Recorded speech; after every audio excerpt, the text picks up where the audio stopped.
देखिए इस वीडियो में मैं आपको रिवेटेड कनेक्शन से रिलेटेड टोटल 51 एमसीक्यूज़ कराऊंगा और स्टील के बाकी टॉपिक के क्वेश्चंस देखने के लिए आप स्टील की प्लेलिस्ट को देख सकते हैं। पहला सवाल, generally the diameter of a rivet hole is made larger than the nominal dia of the rivet by, यानी कितना ज़्यादा रखा जाता है होल का डाया। तो ये 1.5 mm ज़्यादा रखा जाता है जब नॉमिनल डाया 25 mm हो या उससे कम हो, लेकिन 2 mm ज़्यादा रखा जाता है जब 25 mm से ज़्यादा होगा। ठीक है, इसका एक एग्जांपल देख लीजिए। देखिए इस वीडियो में जहाँ पर कैपिटल डी होगा वो नॉमिनल डाया दिखाएगा और स्मॉल डी जो होगा वो ग्रॉस डाया के लिए यूज़ होगा, तो ये ध्यान रखना है। अब जैसे आप देख सकते हैं कि 15 mm है जो कि 25 से कम है, तो यहाँ पे 1.5 mm जुड़ गया इसमें। 25 भी था तब भी इसमें 1.5 ही जुड़ा, और जब 25 से ज़्यादा का केस था तब 2 mm जुड़ गया इसमें। ठीक है, ये बेसिक पैरामीटर्स हैं इसके लिए। और रिवेट होल का डाया जो है वो थोड़ा सा ज़्यादा इसलिए रखा जाता है ताकि रिवेट उसमें आसानी से इंसर्ट की जा सके। ठीक।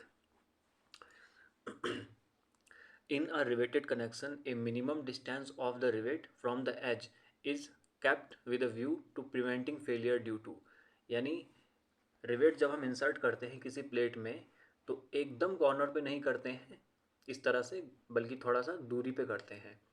और ये दूरी इसलिए रखी जाती है ताकि प्लेट वहाँ से फटे नहीं। बिल्कुल ही कॉर्नर पर होगी तो अगर कम दूरी होगी तो प्लेट वहाँ पे फट जाएगी, टेयरिंग ऑफ प्लेट जिसे कहते हैं। तो ऑप्शन डी यहाँ पर सही होगा कि इसको प्रिवेंट करने के लिए हम एक मिनिमम डिस्टेंस लेके चलते हैं किनारे से। In calculating the strength of a riveted joint in tearing, shearing and crushing the, और ऑप्शन में डायामीटर्स के बारे में बात हो रही है कि कौन सा वाला डाया यूज़ करेंगे। तो देखिए रिवेटेड जॉइंट से मतलब तो उस प्लेट से होता है जिसमें रिवेट इंसर्ट की जा चुकी हैं। अब इस प्लेट की जो है जब सेयरिंग, बेयरिंग और टेयरिंग में स्ट्रेंथ देखी जाती है तो तीनों केसेस में अलग अलग फार्मूला होते हैं, और उन फार्मूला में जो डाया यूज़ होता है वो होता है ग्रॉस डाया। तो इस हिसाब से ऑप्शन बी यहाँ पर सही होगा कि actual dia of hole drilled for rivet is used, यानी कौन सा डाया यूज़ होगा, जो होल का डाया होगा, रिवेट होल का। यहाँ पर मोस्ट एप्रोप्रिएट आंसर यही है। वैसे यहाँ पर ग्रॉस डाया भी लिखा होता तो वो भी सही होता। In case of structural steel construction, the minimum distance between center of fasteners shall not be less than m times the nominal dia of the fastener where m is। अब देखिए फास्टेनर यहाँ पर रिवेट्स को ही बोला जा रहा है, वैसे फास्टेनर में और भी चीज़ें आ जाती हैं, कीले वगैरह, पर यहाँ पर रिवेट की बात हो रही है और दो रिवेट के बीच की डिस्टेंस पूछ रहा है सेंटर टू सेंटर।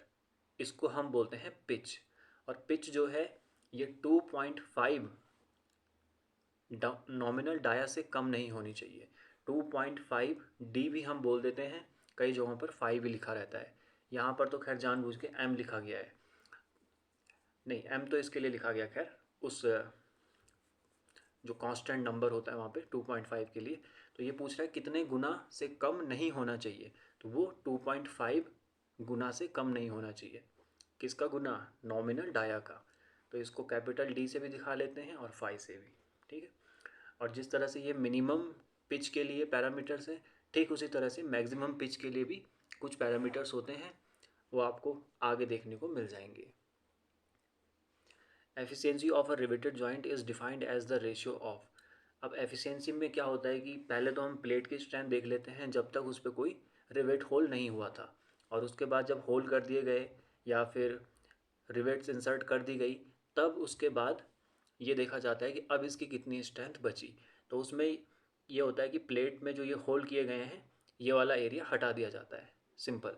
तो इसलिए यहाँ पर तो खैर सही ऑप्शन क्या होगा कि लीस्ट स्ट्रेंथ क्या है रिवेटेड जॉइंट की और पूरी प्लेट की स्ट्रेंथ क्या है, तो ऑप्शन ए इस हिसाब से सही होगा। ठीक है, रिवेटेड लीस्ट स्ट्रेंथ क्यों देखी जाती है, क्योंकि अलग अलग चीज़ों में अलग अलग स्ट्रेंथ हो सकती है, जैसे शेयरिंग में अलग हो सकती है, बेयरिंग में अलग, टेयरिंग में अलग। तो जिसमें सबसे कम होगी हम उसको लेके चलेंगे, उसी को रिवेटेड जॉइंट की स्ट्रेंथ मान के चलेंगे। ठीक है, आगे है ये क्वेश्चन इसमें, और बाकी बी और सी तो गलत ही हैं। बी में तो ग्रेटेस्ट कह रहा है, ग्रेटेस्ट लेके चलेंगे तो जिसमें कम होगी वो तो फेल हो जाएगा फिर। सी भी गलत है, लीस्ट टू ग्रेटेस्ट कह रहा है, ठीक है, क्योंकि डिनोमिनेटर में प्लेट की स्ट्रेंथ आनी चाहिए। The strength of a riveted lap joint is equal to its shearing, bearing and tearing strength. तो क्या होता है कि इनमें से कम वाली ली जाती है।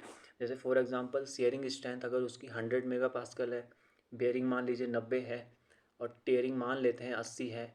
इन जनरल टेयरिंग कम होती है, तो हम क्या करते हैं, हम 80 के लिए इसको डिज़ाइन करते हैं, 80 मान के चलते हैं इसकी स्ट्रेंथ है, क्योंकि ये लोग तो ज़्यादा ही हैं, तो ये तो सेफ़ ही है यहाँ पे, ठीक है। स्ट्रेंथ की बात हो रही है, तो इनका लिस्ट लेके चलेंगे तो ऑप्शन डी यहाँ पर सही हो जाएगा। ए रिवेटेड जॉइंट में एक्सपीरियंस, क्या क्या एक्सपीरियंस कर सकता है वो, tearing failure, bearing failure, splitting failure. तो इसको समझिए यहाँ पर, देखिए फेलियर प्लेट में 4 तरह से हो सकता है, जबकि रिवेट में केवल 2 तरह से। प्लेट शेयरिंग, बेयरिंग में तो फेल होती ही है, टेयरिंग में भी हो सकती है, और प्लेट जो है वो स्प्लिटिंग में भी हो सकती है, यानी उस पर क्रैक भी आ सकता है। जबकि रिवेट जो है ये शेयर और बेयर में तो हो सकती है, लेकिन रिवेट फट नहीं सकती, टेयर में फेल नहीं हो सकती, ना उस पर क्रैक आ सकता है। ठीक, तो इसी हिसाब से ये तीनों ऑप्शन जो है वो प्लेट के लिए लिखे हुए हैं। इसमें शेयरिंग भी अगर ऐड हो जाए तो चारों हो जाएंगे, इसलिए ऑप्शन यहाँ पे डी सही होगा। Design of a riveted joint is based on the assumption. तो क्या क्या अजम्पशन होते हैं उसमें, तो एक बार अजम्पशन ही देख लेते हैं। देखिए ये कोई 7 अजम्पशन हैं यहाँ पर, 7 मान्यताएं हैं जो हम मान के चलते हैं कि ऐसा होता है। तो इस पर भी क्वेश्चन बनते हैं, अलग अलग तरह से क्वेश्चन पूछे जाते हैं, आपको देखने को मिलेंगे अभी आगे। तो पहला अजम्पशन ये रहता है कि लोड जो है वो यूनिफॉर्मली डिस्ट्रीब्यूट होता है सारी रिवेट्स में, किसी एक रिवेट पे कम किसी दूसरे पे ज़्यादा ऐसा नहीं होता है। स्ट्रेस भी यूनिफॉर्मली होती है डिस्ट्रीब्यूट सारी पूरी प्लेट में।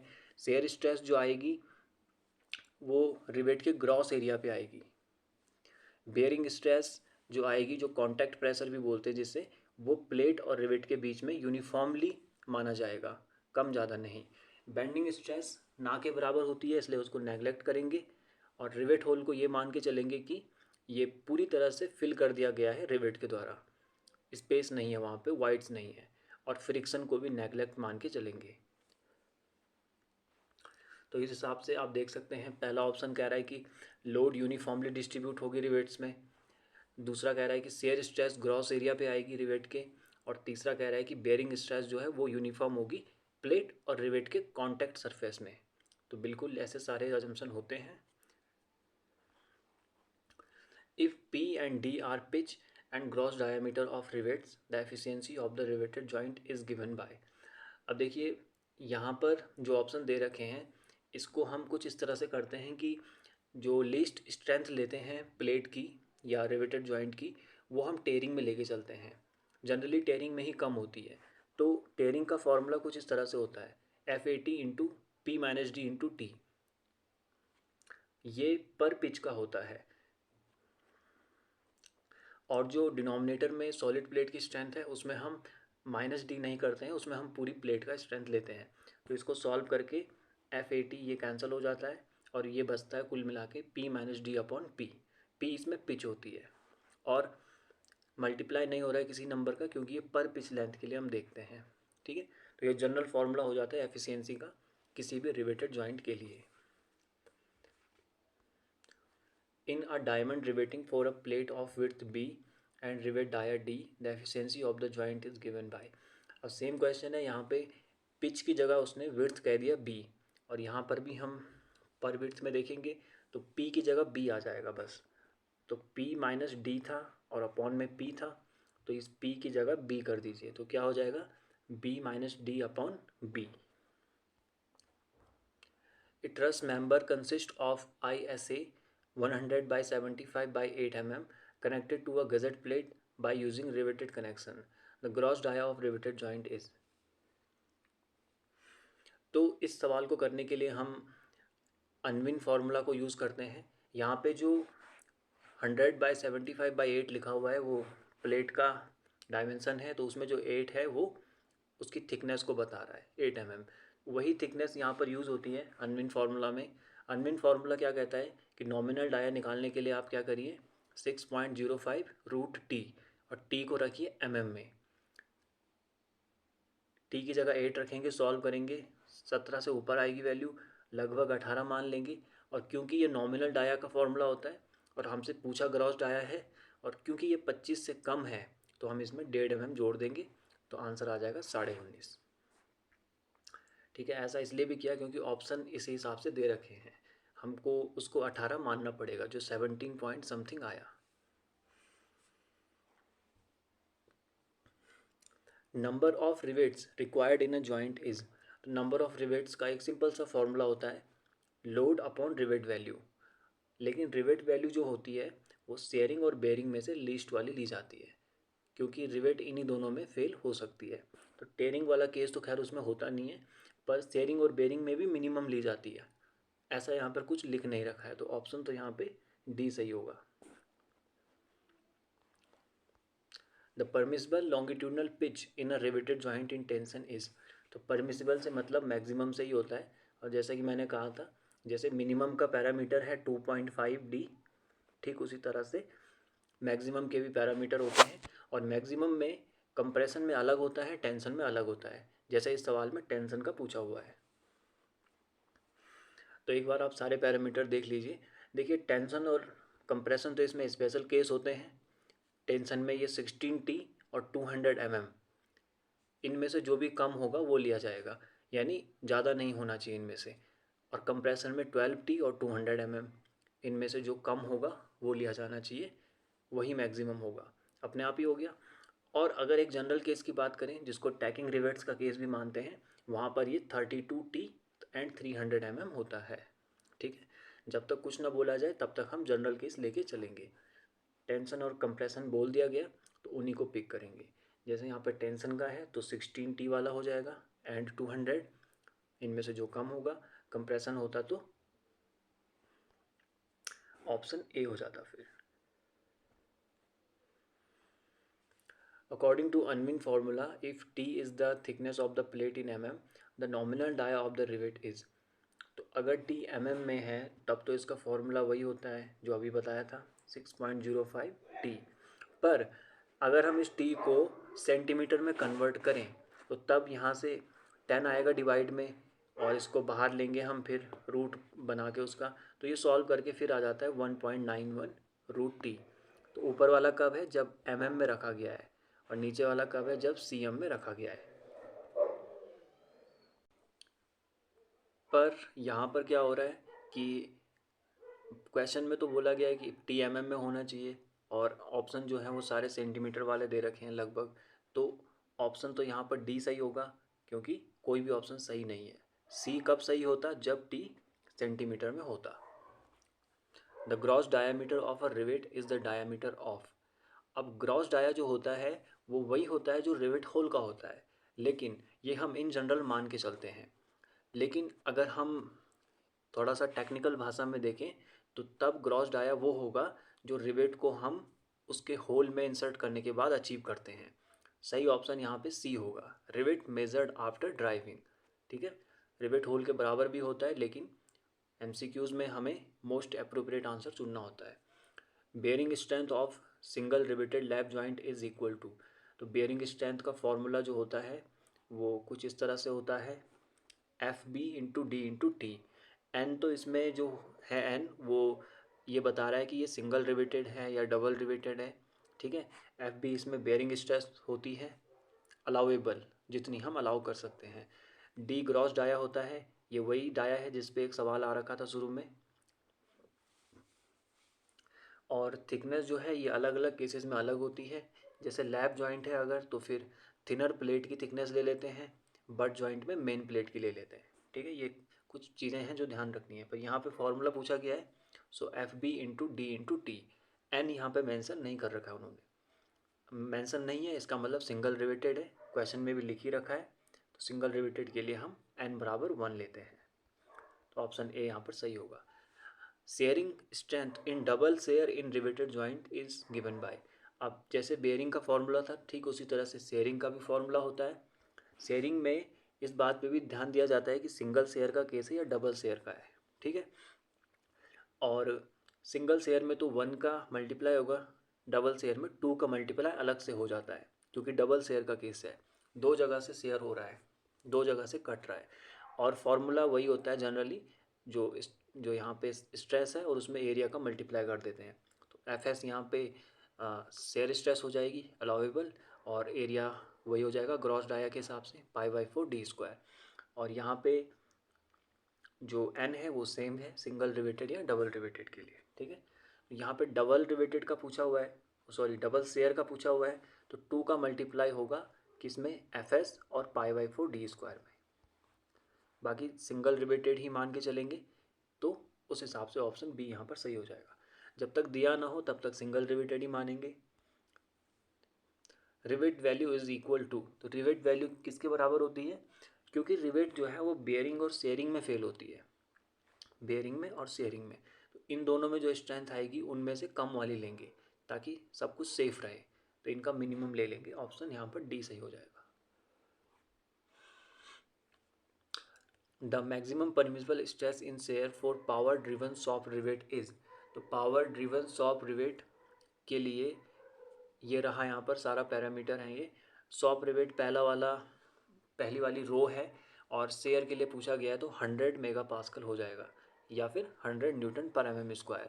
और इसी तरह से हम पावर ड्रिवन फील्ड रिवेट का भी देख सकते हैं और हैंड ड्रिवन रिवेट्स का भी देख सकते हैं, न सिर्फ शेयर में बल्कि बेयर में भी और एक्सियल टेंशन में भी। ये बहुत इंपॉर्टेंट टेबल है, इससे भी काफ़ी सवाल पूछे जाते हैं। रिवेट की परमिसिबल स्ट्रेसेस हैं ये अलग अलग जगहों पर, अलग अलग केसेस में। विच of the following statement is incorrect about the design of riveted joint, तो गलत कौन सा इनमें से, यानी कि बाकी तो सही होंगे, एक गलत होगा। तो पहला है stress in plates is uniform, तो स्ट्रेस को तो हम यूनिफॉर्म ही मानते हैं। Rivets are assumed to be stressed equally, ये भी सही है, रिवेट्स में स्ट्रेस इक्वल आता है उसके ग्रॉस डाया पे।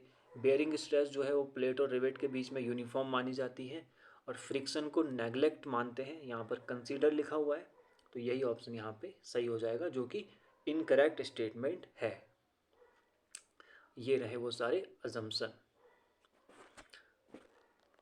As per IS 800 1984, what is the axial tension for mild steel power driven rivets. अब एक्सियल टेंशन पूछ रखी है, अब पावर ड्रिवन में ये नहीं है कि सॉप है या फील्ड है, तो जब तक ना क्लियर हो तब तक सॉप ही मान के चलते हैं। और वैसे भी जो ऑप्शन है वो सॉप के हिसाब से ही दे रखे हैं, तो 100 MPa था वहाँ पर इसका, ठीक है, ये देख सकते हैं। ये रहा पावर ड्रिवन सॉप और ये रहा एक्सियल टेंशन, तो 100 इसका सही आंसर हो जाएगा।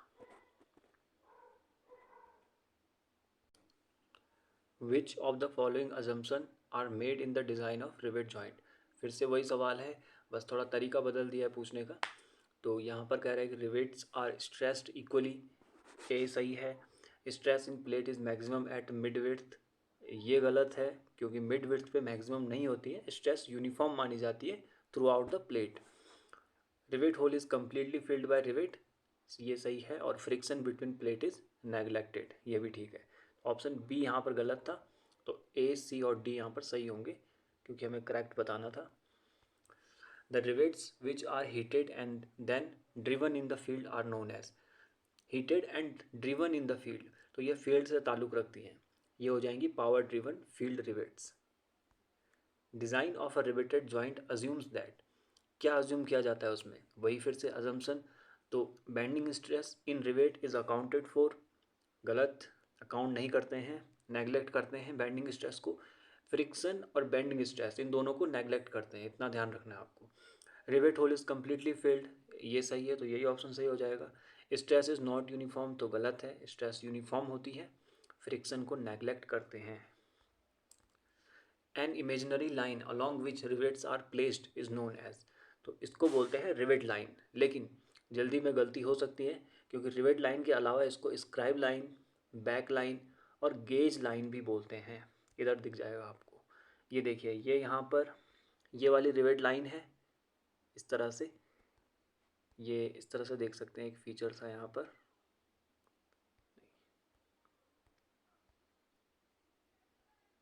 ये वाला। अब देखिए, ये जहाँ से ये पॉइंट जा रहा है ये इसकी रिवेट लाइन है, ठीक है, जिस पर रिवेट्स प्लेस हो रखी हैं। ठीक इसी तरह से ये बीच वाली भी हो गई, फिर इसी तरह से ये तीसरी वाली भी हो गई। तो ये जो रिवेट लाइन है ये पैरेलल होती है किस डायरेक्शन में, जिस डायरेक्शन में फोर्स लग रहा होता है, ठीक। और इसको गेज लाइन भी बोलते हैं। Cold driven rivets range from, तो कहाँ से इनकी रेंज होती है 12 से 22 mm। ये सीधा याद करने वाला सवाल है, पूछा जाता है। The distance measured along rivets one rivet line from the centre of a rivet to the centre of adjoining rivet on an adjacent parallel rivet line is called. तो इसमें क्या कह रहा है, कौन सी डिस्टेंस बतानी है जो, देखिए ध्यान से, ये यहाँ से किसी एक रिवेट से चले हम और कहाँ तक जाना है, एडजेसेंट जो लाइन होगी, जैसे ये लाइन है तो इसकी पैरेलल कौन सी होगी, ये वाली। एडजेसेंट मतलब सटी हुई, तो इस लाइन से जो सटी हुई है वो ये वाली है। तो इस रिवेट से चले और इस रिवेट तक, क्योंकि ये वाली रिवेट आ गई ना यहाँ पे बगल वाली लाइन में, तो इनके बीच की दूरी पूछ रहा है। तो इसको बोलते हैं स्टेगर्ड पिच।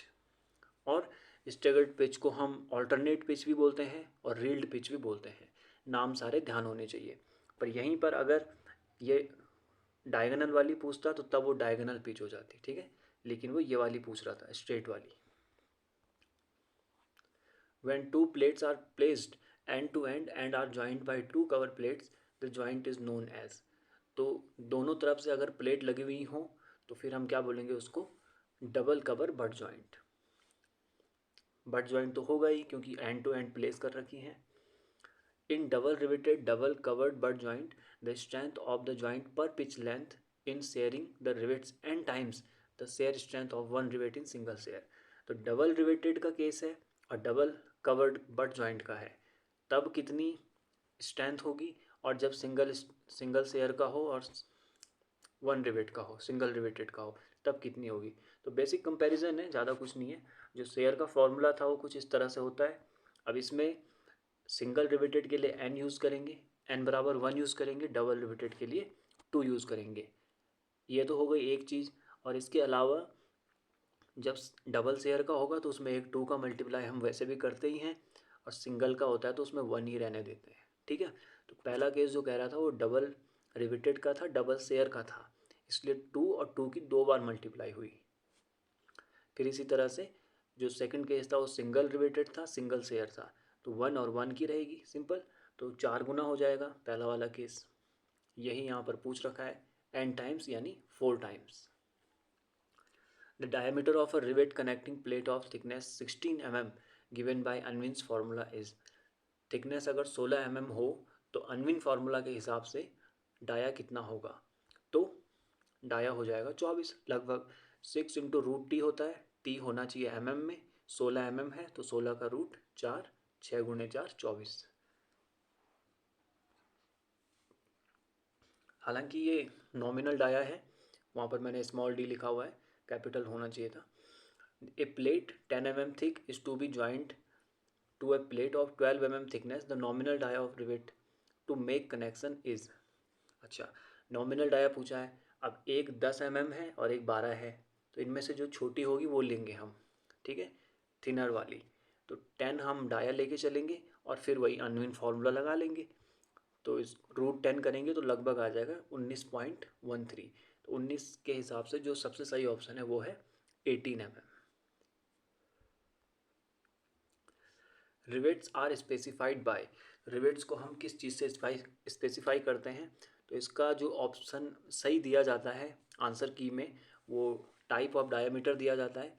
फिर भी कुछ टीचर्स ये भी बताते हैं कि पहला ऑप्शन सही होना चाहिए, type of dia, length and head size, क्योंकि ये सारी चीज़ें देखी जाती हैं जब हम रिवेट्स को स्पेसिफाई करते हैं।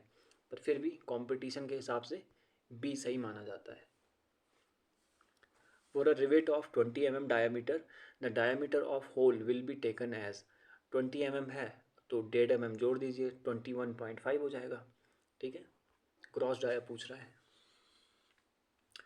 Which of the following types of the riveted joint is free from bending stress?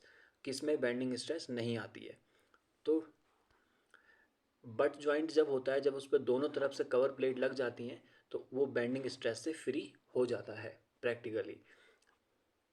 While connecting structural steel plates with rivet, the ratio of the maximum cross pitch to the thickness of the plates connected should be।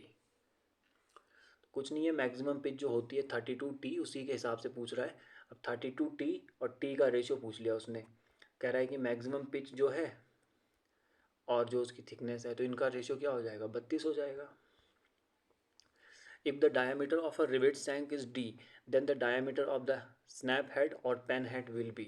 तो अब ये कुछ हमारे पास अलग अलग तरह के rivets होते हैं जिनके नाम हैं स्नैप हेड, पेन हेड, उनके हेड के हिसाब से। तो इन दोनों केसेस में ये ढक रहा है, ऐसे ही देख लीजिए। दोनों केसेस में जो डाया है वो 1.6D हो जाता है। अगर डाया D है तो हेड का डाया 1.6D हो जाता है, ये देख सकते हैं। राउंड काउंटर संक, इनमें 1.5 है, राउंड और फ्लैट वाले में, ठीक है। और जो फ्लैट हेड है उसमें 2D है। फ्लैट काउंटर संक में 1.5 है, फ्लैट में 2 है, इस तरह से, ठीक है। किसी का भी आ सकता है। Rivet joint is a lap joint या फिर ए बट जॉइंट या फिर दोनों, तो दोनों ही होगा। रिवेट किसी में कोई भेदभाव तो करेगा नहीं। ये रिवेट के कौन से लैप जॉइंट हैं, लैप में भी अलग अलग कैटेगरी हैं, सिंगल रिवेटेड, डबल रिवेटेड, ठीक है, और ट्रिपल रिवेटेड, इस तरह से ये लैप में आ गए। और बट में भी ऐसे ही है। बट में भी आप देख सकते हैं कि सिंगल रिवेटेड भी है और डबल रिवेटेड भी है। और सिंगल रिवेटेड में भी दो कैटेगरी हैं कि कवर जब एक ही तरफ से है या फिर कवर जब दोनों तरफ से है। सिंगल कवर है या डबल कवर है, सेम यहाँ पे भी है। Double riveted single cover, double riveted double cover, तो ये दोनों में अवेलेबल है।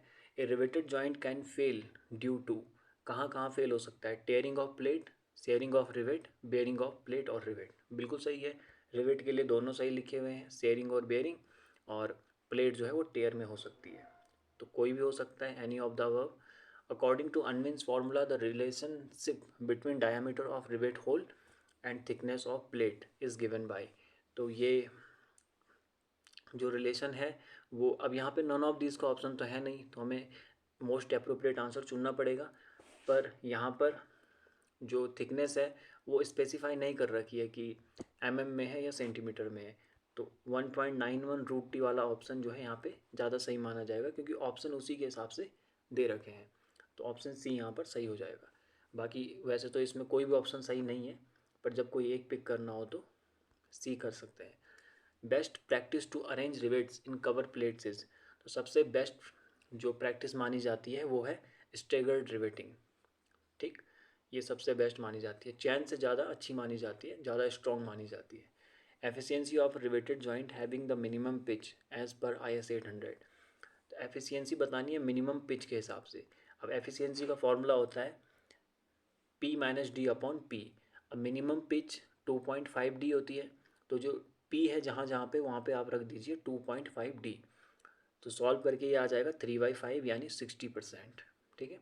तो एफिशिएंसी हो जाएगी 60% जब हम कौन सा केस लेंगे, मिनिमम पिच का। Dash is the distance between the centre of rivet hole to the nearest edge of the plate. तो एज डिस्टेंस ही होती है, इसको एंड डिस्टेंस भी बोल देते हैं। तो उसी को यहाँ पर क्या लिखा गया है, मार्जिन। मार्जिन मतलब जो किनारा, हम जिसको हिंदी में हाशिया बोलते हैं, तो हमने थोड़ा सा जगह छोड़ दी। एज डिस्टेंस होता है वैसे तो टेक्निकली, जैसे आप यहाँ पर देख सकते हैं, ये वाला हिस्सा है जो एज डिस्टेंस में है, इसी को मार्जिन में काउंट करेंगे। Minimum pitch of rivets shall not be less than 2.5D if strength of joint per pitch length is equal to 2556 kg and original strength of plate per pitch length is 4260 kg, joint efficiency will be।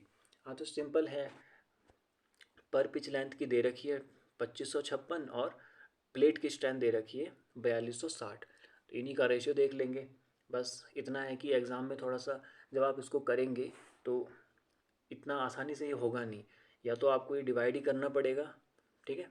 और या फिर अगर ऐसा करते हैं आप fraction बना बना के, तो एक जगह पे ऐसा आएगा कि 71 से ही डिवाइड होगा जब ये वाला स्टेप आएगा, 213/355 वाला।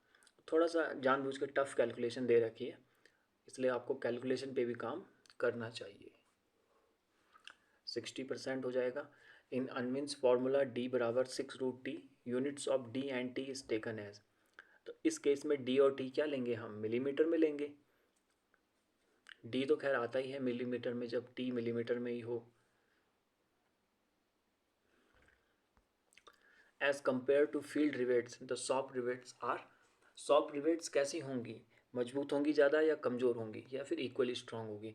तो फील्ड रिवेट्स जो हैं वो थोड़ा सा कम स्ट्रांग मानी जाती हैं सॉफ्ट के मुकाबले, क्योंकि सॉफ्ट में हम ज़्यादा सेफ्टी का ध्यान रखते हैं, वहाँ पे ज़्यादा सावधानी होती है, तो ज़्यादा प्रिसाइज वर्क हम वहाँ पे कर पाते हैं। तो इसलिए यहाँ पर हाँ सॉफ्ट का पूछा हुआ है ना, फील्ड के कंपेयर में सॉफ्ट रिवेट जो हैं कैसी होंगी, स्ट्रॉन्गर होंगी। ठीक है। The maximum pitch of any two adjacent rivets in terms of thickness of plate T is limited to, तो मैक्सिमम पिच जो है वो 32 टी होगी जब तक हमें टेंशन और कंप्रेशन का केस अलग से न दे दिया जाए। If gross dia of the rivet is 23.5 mm, what would be the what would be its strength in double share, और वर्किंग स्ट्रेंथ लेके चलनी है 100। ठीक है। तो ये आपको यहाँ पे शेयर स्ट्रेंथ दे रखी है एफएस, और ग्रॉस डाया डायरेक्ट दे रखा है, तो इसमें जोड़ने घटाने की ज़रूरत नहीं है कुछ भी। तो ये जो डी की वैल्यू ये भी दे रखी है, और डबल शेयर का केस है तो 2 का मल्टीप्लाई कर लेंगे। तो ये देखिए ग्रॉस डाया भी दे रखा है और अलाउेबल शेयर स्ट्रेस भी दे रखी है। ये फार्मूला यूज़ होगा एग्जैक्टली क्योंकि 2 का मल्टीप्लाई किया जाना चाहिए।